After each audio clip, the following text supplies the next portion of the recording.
Hi guys, welcome to ஏடி சமையல்.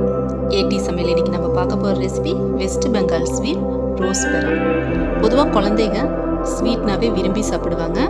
இந்த sweet gulab jamun rasgulla பிரியர்களுக்கு ரொம்ப ரொம்ப பிடிக்கும். இது ரொம்ப சுவையாகவும் சுலபமாகவும் செஞ்சிடலாம். வீட்டில் இருக்க பொருட்களை வச்சு நம்ம செஞ்சிடலாம். வெள்ளை ரவை, பால் பவுடர், பால், சர்க்கரை இவ்வளோதான் தேவைப்படுங்க. வாங்க இப்போ ரோஸ்பெரா ஸ்வீட் எப்படி செய்யறதுன்னு பார்க்கலாம்.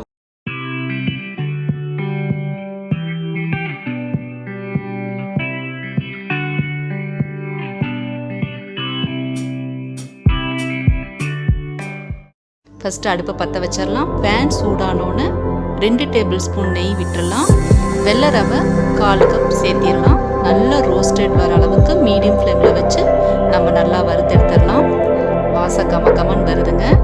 இப்போ நம்ம காய்ச்சின பாலை 3/4 டம்ளர் காய்ச்சின பாலை கொஞ்சம் கொஞ்சமாக மிக்ஸ் பண்ணி நல்லா கிளறி விடலாம். நல்லா அந்த பால்லையே வெள்ளை ரவை வெந்துடணும். நல்லா மிக்ஸ் பண்ணி விட்டுடலாம். இப்போ நல்லா வெந்துருச்சு. இது ஒரு 10 நிமிஷம் நம்ம வெயிட் பண்ணலாம். நல்லா ஊறிடும். நாம் அதுக்குள்ளே சுகர் சிரப் எப்படி செய்கிறதுன்னு பார்க்கலாம். இப்போது 1 டம்ளர் சர்க்கரைக்கு 1 டம்ளர் தண்ணி சேர்த்தி ஏலக்காய் வாசனைக்கு சேர்த்தி நல்லா கொதிக்க விடலாம். கம்பி பதம் வரணும்னு அவசியம் இல்லைங்க. நல்லா கொதிச்சா போதும். ரசகுல்லாக்கும் குலோப் ஜாமுனுக்கும் நம்ம எப்படி சுகர் சிரப் தயாரிக்கிறோம் அதே மாதிரி தான் சுகர் சிரப் ரெடி பண்ணிடலாம். நல்லா கொதி வந்துட்டுருக்குது. இப்போ சுகர் சிரப் ரெடி ஆயிடுச்சு. இப்போ நம்ம ஊற வச்ச அந்த வெள்ளை ரவையில் பால் பவுடர் 2 டேபிள் ஸ்பூன் மிக்ஸ் பண்ணி நல்லா சாஃப்டாக பிசைஞ்சிடலாம். சப்பாத்தி மாவு பதத்துக்கு நல்லா சாஃப்டாக பிசைஞ்சிடலாங்க. தேவைப்பட்டால் நீங்கள் பேக்கிங் பவுடர் 1/4 டேபிள் ஸ்பூன் சேர்த்திக்கலாம். நான் பேக்கிங் பவுடர் சேர்த்துல. இப்போ நல்லா பிசைஞ்சு சிறு சிறு உருண்டையாக பிடிச்சு நல்லா இந்த மாதிரி சைஸ்க்கு ஒவ்வொன்றா தட்டி பிளேட்டில் மாற்றிக்கலாம்.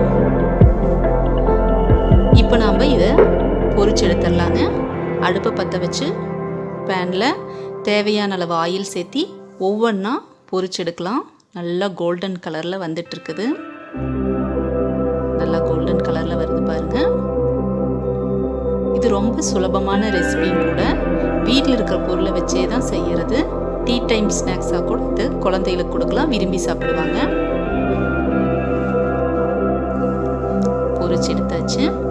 இப்போ நம்ம இதை சர்க்கரை பாகில் சேர்த்திடலாம். ஒவ்வொன்றா 2 மணி நேரம் வெயிட் பண்ணலாம்.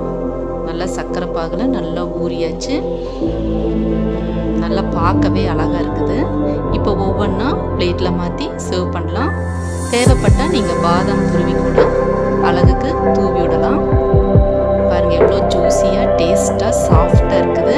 நான் இதை கட் பண்ணி டேஸ்ட் பார்க்க போகிறேன். சுவையே அலாதியாக இருக்குதுங்க.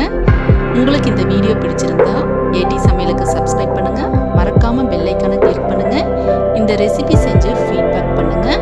உணவே மருந்து, மருந்தே உணவு. மீண்டும் அடுத்த ரெசிபியுடன் நம்ம சந்திக்கலாம். நன்றி, வணக்கம்.